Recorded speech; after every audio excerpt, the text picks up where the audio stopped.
Okay, Dal, what character are you playing and why did you choose that one? I'm playing Thisbe. Chose it because I didn't get to choose it because I was late to class, and Perks chose it for me, I think. Alright. What's new? Alright. Okay, if this play were modernized and set in the hood, what would be your ghetto name and gangsta phrase? It'd be Quince, the quintuplet baller, something like that. I don't know. My phrase would be, I'm Quince. Okay. Okay. So what's your character's spirit animal? A lion. A lion? That's all there is to it. Definitely a lion. Okay, do you have a favorite line? Yeah, I like it when I roar. So that might be mine. Can you show us? Okay. Well, I can't. What's your character's spirit animal? A fox, How come? because she's just very graceful and sneaky, but don't tell Lysander. Okay, if your character had a secret love interest, who would it be? Well, isn't he married? Not A yet. secret love interest.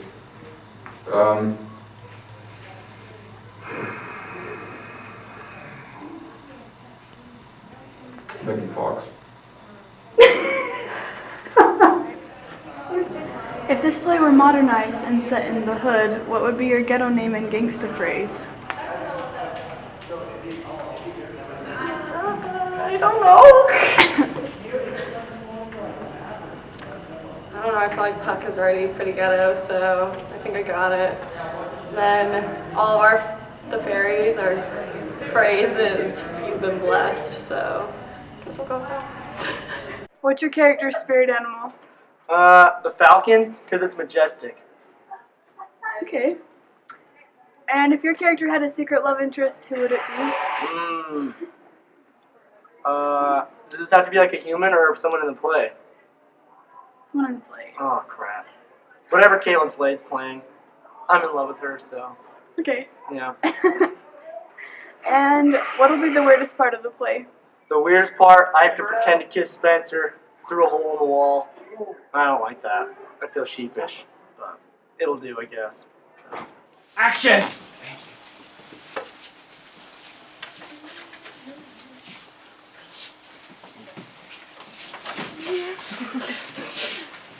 "'Tis strange, my Theseus, that these lovers speak of." More strange than true. I never may believe these antique fables nor these fairy toys. Lovers and madmen have such seething brains, such shaping fantasies they apprehend more than cool reason ever comprehends. The lunatic, the lover, and the poet are of imagination all compact. One sees more devils than vast hell can hold. That is the madman. The lover, all his frantic, sees Helen's beauty in the brow of Egypt. The poet's eye in a fine frenzy rolling doth glance from heaven to earth, from earth to heaven. And as imagination bodies forth the forms of things unknown, the poet's pen turns them to shapes, and gives to airy nothing a local habitation and a name. Such tricks hath strong imagination, that if it would but apprehend some joy, it comprehends some bringer of that joy. Or in the night, imagining some fear, how easy is a bush opposed to a bear.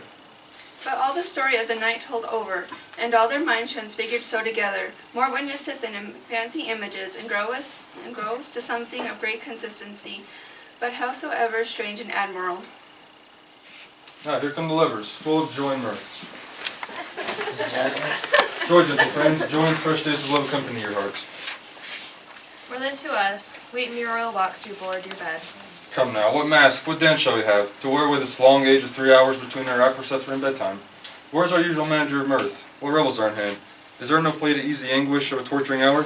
Call Philostrate. Here, mighty Theseus. Say, what abridgment have you for this evening? What mask, what music? How shall we beguile the lazy time if not with some delight? Let me see. There is a brief how many sports are ripe. Make a choice of which your highness will see first.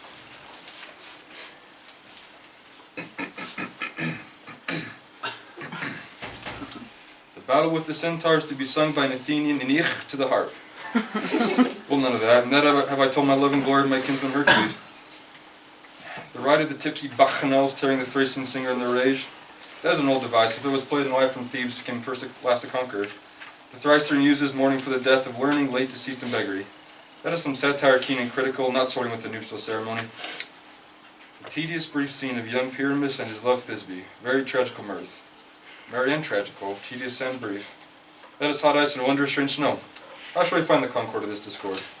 A play there is, my lord, some 10 words long, which is brief as I have known a play, but by 10 words, my lord, it is too long, which makes it tedious, for in all the play there is not one word apt, one player fitted, and tragical, my noble lord, it is, for Pyramus therein doth kill himself, which when I saw rehearsed, I must confess, made mine eyes water, but more merry tears, the passion of loud laughter, never shed.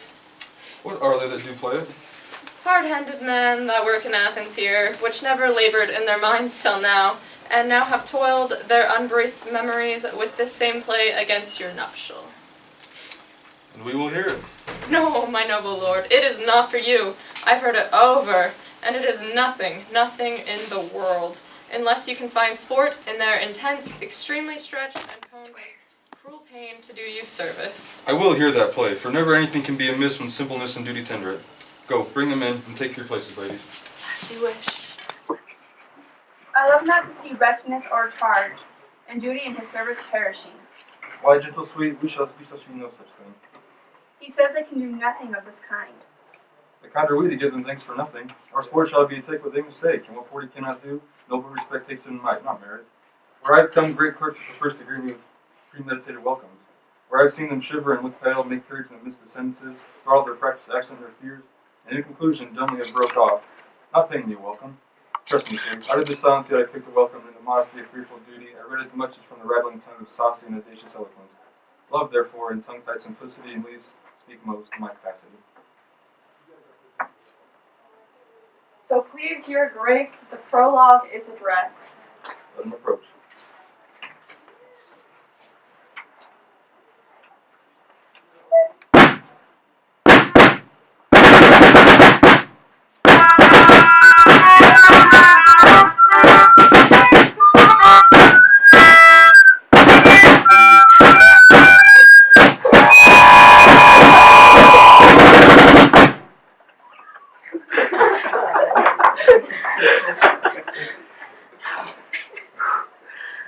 Friend, it is with our goodwill. You should think we come not to offend, but with goodwill, to show our simple skill. That is the true beginning of our end. Consider then, we come but in despite. We do not come as mind to content you. Our true intent is all for your delight. We are not here that you should hear repent you. The actors are at hand, and by their show you shall know all that you are like to know. This fellow doth not stand upon points. He hath read his prologue like a rough colt. He knows not to stop. A good moral, my lord, it is not enough to speak, but to speak true.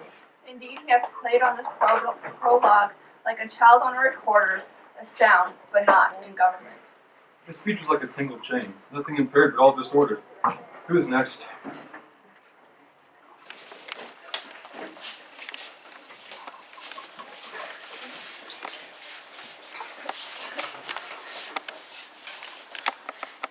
Gentles, perchance you wonder at this show, but wonder on, till truth make all things plain. This man is Pyramus, if you would know. This beauteous lady, Thisbe is certain. This man with lime and rough cast doth represent wall. That vile wall, which of these lovers sunder. And through wall's chink, poor souls, they are content to whisper, at the which let no man wonder. This man, with lantern, dog, and bush of thorn, presenteth moonshine. For if you will know, by moonshine did these lovers think no scorn. To meet at Nidus' tomb, there to woo. This grisly beast, which lion hight by name, the trusty Thisbe coming first by night, did scare away, or rather did affright, and as she fled, her mantle she did fall. which lion foul with bloody mouth did stain. Anon comes Pyramus, sweet youth and tall, and finds his trusty Thisbe's mantle slain.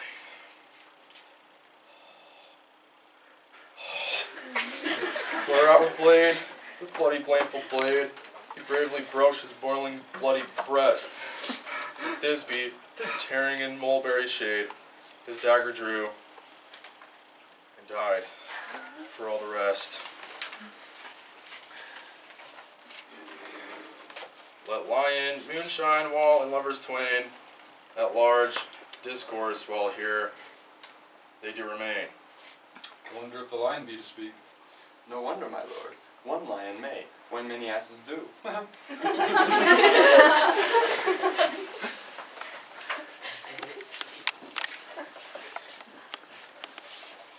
In this same interlude that doth befall, that I once knelt for name present a wall, and such a wall as I would have you think, that had in it a crank hole or chink, through which lovers Pyramus and Thisbe did whisper often very secretly. This loam the rough cast, and the stone doth show that I am the same wall. The truth is so. And this the cranny is, right and sinister, through which the fearful lovers are to whisper. Would you desire a lineman hair to speak better? Though it is the wittiest partition that I have ever heard discourses, my lord. Pyramus draws near the wall. Silence. O grim-looked night, O night with you so black, O night whichever art, when day is not, O night, alack, alack, alack.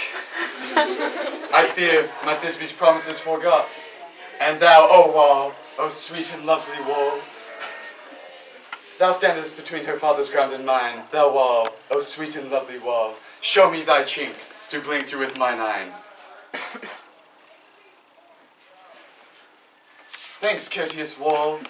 Jove shield thee well for this. But what see I? No Thisbe do I see. O wicked wall, through whom I see no bliss. Cursed be thy stones for thus deceiving me. The wall, methinks, being sensible, should curse again. No, in truth, sir, he should not. Deceiving me is Thisbe's cue. She is to enter now, and I am to spy her through the wall. You shall see it, it will fall pat as I tell you. Yonder she comes. O wall, full often hast thou heard my moans, preparing my fair Pyramus and me. My cherry lips have often kissed these stones. Thy stones with lime and hair knit up in thee. I hear my maiden's fair gravelly voice. I see her voice, now alight to the chink. To spy, and I can hear my Thisbe's face. Thisbe! My love, thou art my love, I think. Think what thou wilt, I am thy lover's grace, and I, like thy Manda, am my trustee still. And I like Helen, till the fates me kill. Not Shaphalus to Procrus was so true. As Shaphalus to Procrus, I to you. Oh, kiss me through the hole of this vile wall. I kiss the wall's hole, not your lips at all. Wilt thou at Linny's tomb meet me straightway? Tide life, tide death, I come without delay. Oh! Thus have I wall, my part discharged so, and being done, this wall away doth go. That was morale down between the two neighbors. No remedy, my lord, when the walls are so willingful to hear without a warning. This is the silliest stuff I've ever heard. The best in this kind are but shadows, and the worst are no worse. Imagination amend them. It must be your imagination then, and not theirs. If we imagine no worse of them than they of themselves, they may pass for excellent men. I here come two noble beasts, and a man and a lion. You ladies, you whose gentle hearts do fear, the smallest monstrous mouse that creeps on the floor, may now, perchance, both quake and tremble here, when lion rough in wildest rage doth roar. Then know that I, as snug the joiner am, a lion fell, nor else no lion's dam. For if I should come, as lion, come in strife, into this place, for pity on my life. A very gentle beast, and of a good conscience.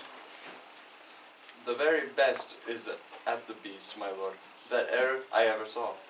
This lion is very fox for his valor. True. And a goose for his discretion.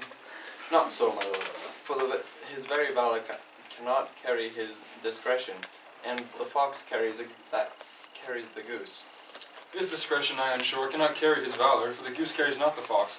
It is well. Leave it to his discretion. Let us listen to the moon. This lanthorn doth the horn moon present. He should have worn the horn on his head. He is no crescent, and his horns are invisible within his circumference. This lanthorn doth the horn moon present. Myself in the moon do it seem to be. This is the greatest error of all the rest. The man should be put into the lanthorn. How is it else the man eateth the moon? He dares not come there for the candles, for you see it is already in the snow.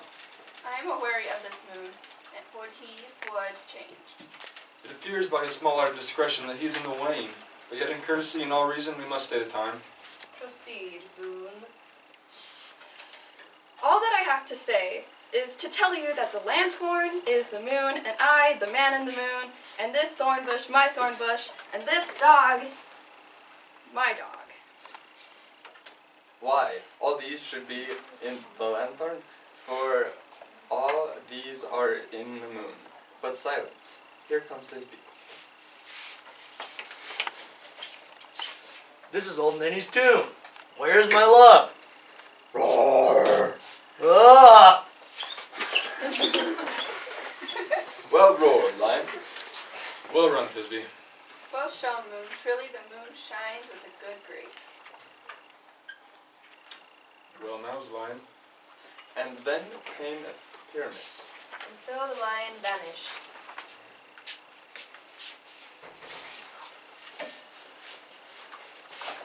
Sweet moon, I thank thee for thy sunny beams. I thank thee, moon, for shining now so bright. For by thy gracious golden glittering beams, I take to truest Thisbe sight. But stay, O spite! But mark, poor knight, what dreadful dole is here? Eyes, do you see? How can it be? O dainty duck, O dear, the mantle good, what stained with blood? Approach, ye furies fell. O fates, come, come! Cut thread and thrum, quell, crush, conclude, and quell. This passion, and the death of a dear friend, go near to make a man look sad. For true my heart, but I pity the man. O wherefore, nature, didst thou lions frame? Since lion vile hath here deflowered my dear, which is no, which was the fairest dame, that lived, that loved, that liked, that looked with cheer.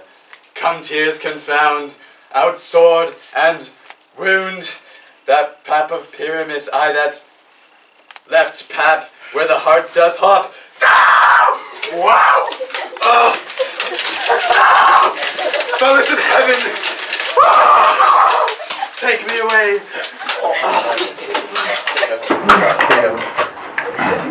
Thus die I, thus, no. Now am I dead. Now am I dead. Oh, now my soul is in the sky. Woo! Tongue, lose thy light. Moon, take thy flight. Now die. Die. Die. Die.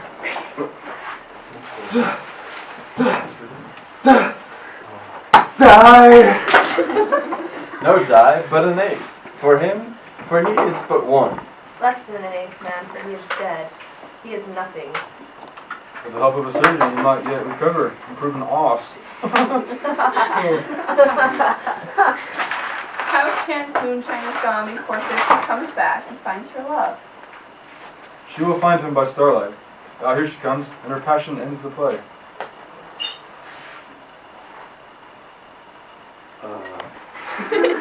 Methinks she should not use a long one. For such a Pyramus, I hope she will be brief. A mote will turn to the balance. Which Pyramus, which Thisbe, is the better? For he a man, God warned us. For a woman, God bless us. She has spied him already with those sweet eyes. And thus she means, Vincent. Asleep, my love? What dead? My dove. Oh, Pyramus, arise. Speak, speak.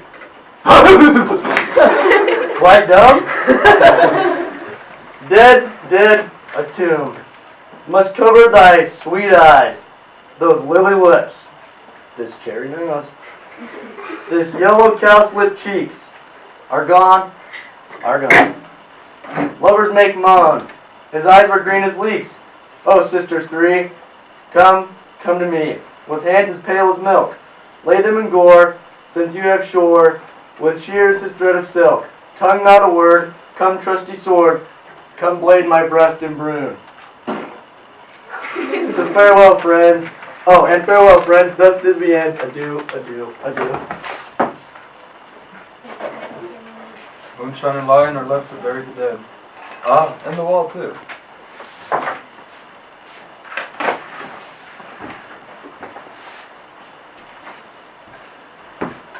No, I assure you, the wall is down that part of their fathers. Will it please you to see the epilogue, or to hear a Mask dance between two of our company? No. No epilogue, I pray you. Fair play needs no excuse. Never excuse when the players are all dead, there need none to be blamed. Marry, if you that redhead had played Pyramus and hanged himself in Thisbe Garter, it would have been a fine tragedy, and so it is truly and very notably discharged. But come, your Burgomask, play your epilogue alone. The iron tongue of midnight hath told 12. Lovers to bed, 'tis almost fairy time. I fear we shall outsleep the coming morn as much as we this night have overwatched. This palpable gross play hath well beguiled the heavy gate of night. Sweet friends to bed. A fortnight hold we the solemnity, and nightly the revels in new jollity. Now the hungry lion roars, and the wolf behowls the moon, whilst the heavy ploughman snores. All with weary task fordone, now the wasted bands do glow. While the screech owl, screeching loud, puts the wretch that lies amo in remembrance of a shroud. Now is the time of night, that the graves all gaping wide, everyone let forth his sprite, in the churchway paths do glide, and we fairies, that do run, by triple Hecate's team, from the presence of the sun, following darkness like a dream. Now our frolic, not a mouse, shall disturb this hallowed house. I am sent with broom before, to sweep the dust behind the door.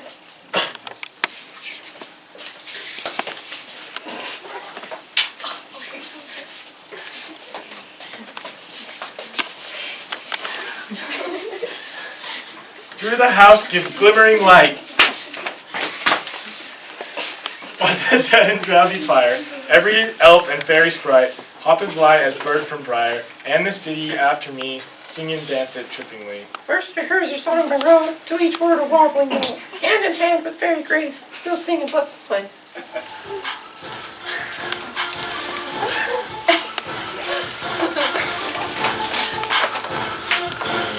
We're fairies and we'll real great, please don't play your hate.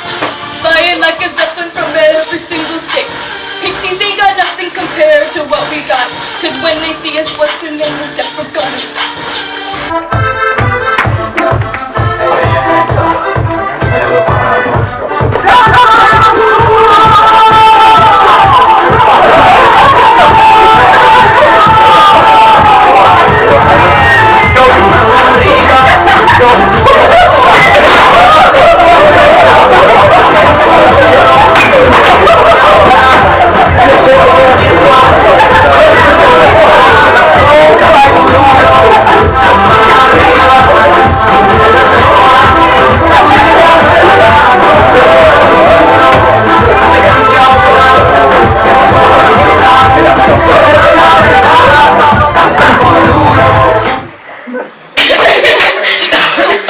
Now until the break of day, through this house each fairy stray, to the best bright bed will we, which by us shall blessed be, and the issue there create, ever shall be fortunate. So shall all the couples three ever true and loving be, and the blots of nature's hand shall not in their issue stand, never mole, hair, lip, nor scar, nor mark prodigious such as are. Despise it. despised in nativity shall upon their children be. With this field do consecrate every fairy take his gate, and each several chamber blessed through this place with sweet peace, and the owner of its blessed ever shall in safety rest. Trip away, make no stay, meet me all by break of day. If we shadows have offended, think that this and all is mended. That you have but slumbered here, while these visions did appear. And this weak and idle theme, no more yielding but a dream. Gentles, do not reprehend. If thou pardon, we will amend. And as I am an honest puck, and if we have unearned luck, now to escape the serpent's tongue, we will make amends ere long. Else the puck a liar call, so good night unto you all. Give me your hands if we be friends, and Robin shall restore amends.